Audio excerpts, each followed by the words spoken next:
Hey guys, welcome to Starting Guitar. This channel is about a year old and I want to reintroduce it here for anybody who's new. There's a good chance you got yourself a brand new guitar for Christmas, or maybe it's New Year's and you're looking at a guitar in the corner and you're thinking it's time you finally learn how to play that thing, or maybe you just want to dust off some old skills. That's what this channel is for. It's divided into playlists and courses, and it was conceived primarily for the beginner guitarist. I've been teaching over 28 years, and I've taught probably hundreds, if not thousands, of beginner guitarists. And what I do in this course is walk you through exactly what I do with students on day one. We introduce the guitar strings, we introduce their names, start to learn how to fret some notes, what their note names are, how to play songs by plucking those notes, how to play some chords, applying those chords to your songs. And what I'd like you to do is get yourself a Hal Leonard Book 1.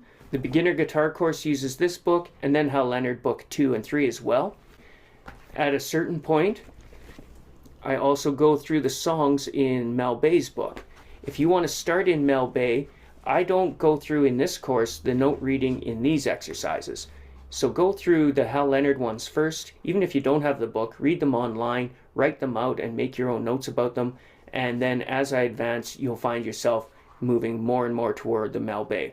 Mel Bay's for a different kind of guitarist. It uses a lot of accompaniment and less straightforward note reading. So if you played for several years, it's a really good book for you, or if you have some other musical background. The beginner guitar course also moves into guitar riffs as soon as possible, looking at how to play riffs like Pretty Woman and Crazy Train on the low strings, how to do popular songs that guitarists love like Sweet Home Alabama, and always explaining the theory and the rationale behind these songs. That means we get to learn some scales, especially the pentatonic scale, and how it ties into our popular music and can also be used for improvisation. As you go further and further in the course, you'll see there's other playlists, and we can move out and learn different things like the modes of the major scale, different kinds of chords, different aspects of theory, different kinds of songs in different styles, like Travis picking or normal finger picking, classical music, or the blues. Any direction you want to go, we should be able to go as you advance through this course, but it is designed for you to start from scratch and move your way up. Hopefully what will happen is you'll find that the guitar or your ukulele or whatever instrument you're playing is going to be the source of many great memories for you. Some of my favorite memories are Christmases where I got my guitar or opened a new book and played along with it for Christmas. I remember walking a dirt road carrying my guitar and my music just to go out and play in the countryside. Some of your other memories might be playing in bands, playing for your parents, playing at an old age home, or even the schools you're going to end up going to because of music. These are things that I'm hoping to foster, and my main goal with all students is to get them playing immediately. You want to have success right from the start so that it's enjoyable. And then, I don't want to burden you in such a way that you quit. What I hope with my students is that these are people who are not going to play for a short time or take lessons and then find them boring or overly burdensome, but rather they're going to play guitar for the rest of their lives. For that reason, we want to start with success early. You want to be playing a song within a few minutes. And that's why when people ask, how long will it take to play guitar? I'll say, well, 2 minutes and the rest of your life, because you're never ever going to exhaust all there is to learn. Apart from these books, I'd ask that you get yourself a notebook and take notes. Learning an instrument itself is going to be one of the most valuable things you can do for your brain health. It builds up all the connections between the different regions of the brain and the neurological framework for them. It's going to combine your language centers, your oral centers, your visual centers, your motor mechanics, your memory, your emotions, your analytical. Everything is involved in reading and playing music, performing it and creating. Also though, when you handwrite, you're taking advantage of the design of the brain and body connection. Our brains are designed to assimilate information, to slow down and pay more attention when we're actually handwriting. The physical act of writing will impact our memory and our understanding.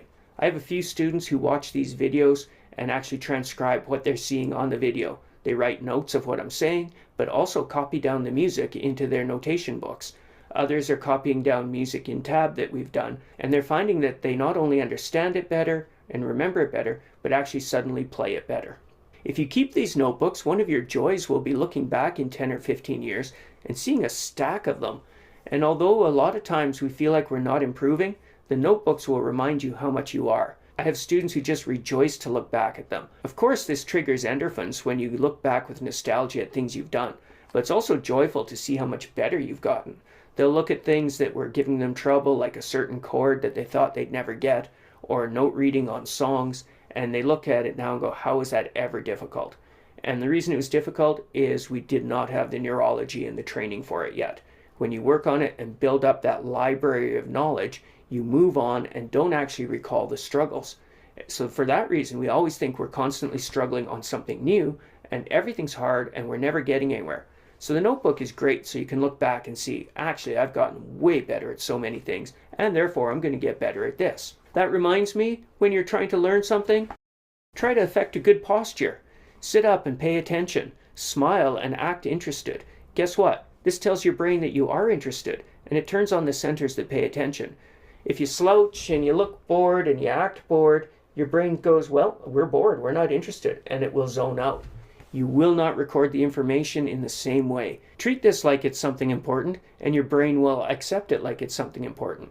What you want to do at first is practice just a little bit, 5 to 10 minutes a day while you get used to it, while you build up some calluses and your fingers learn their way around and learn new skills. At first, they don't listen to you. You need to develop pathways to your fingers to get them working and doing what you'd like. That's accomplished through doing some simple songs. I want you playing and enjoying yourself immediately. Success breeds success. When you can do a song right away, you're going to be excited and you'll come back for another and another. You will find that the joy of playing and the motivation that you're putting in and the self-discipline is all going to be self-perpetuating. Everything you're doing, you'll get better at, and getting better is what makes us happy. If you don't practice your guitar, you're not going to enjoy it. I've always thought about how easy it is for guys to become obsessed with things. I'd never golfed a day in my life, and then I got a set of golf clubs, and I was just completely addicted to it. I drive around thinking about golf, and I couldn't wait to get to the driving range. If you give a guy a dartboard, suddenly he's down in the basement trying to perfect his shots every single night. Guitar's the same way. If you're not doing it, you're not going to love it. You can't. But if you are doing it, you're going to train your brain that this is something you like. It's something that's important. Your mind will start to think about it, and you'll look for chances to do it and to get back to it. Just like the internet, or your puzzles, or reading a book, you will become the same with your guitar. But you have to do it, a little bit at a time. I'll tell people to encourage them 3 or 4 times a week will get you better. But of course what you want to do is daily, and that's what actually gets you to love it and gets you to see the advancement that makes you excited. I had one student who just can't wait for vacations, because then he can play about 5 hours a day. And he said that's what motivates him, because in those 5 hours, he sees his improvement from beginning to end. Usually we don't get to see that. You don't see daily improvement. But what you will do is over several days or a week, you will see that you got better, and this will reward you. I've been shooting videos almost every day for a year, and I've shot this one 3 times now, and I don't know exactly what I've said now on this one, because I failed to save the other ones. Hopefully I'm not glossing over anything that I wanted to tell you, but this should give you a start. It gives you a little bit of my philosophy, it gives you a little bit of direction about what the channel is about, and points you toward the beginner guitar course or the other playlists if you want to look for something that's of interest to you. I'm wishing you good luck. I hope you'll be playing forever. I hope you have great memories about guitar, and I hope you enjoy going through the videos that we have here. Have a good one, guys, and hopefully I'll see you later. Bye for now.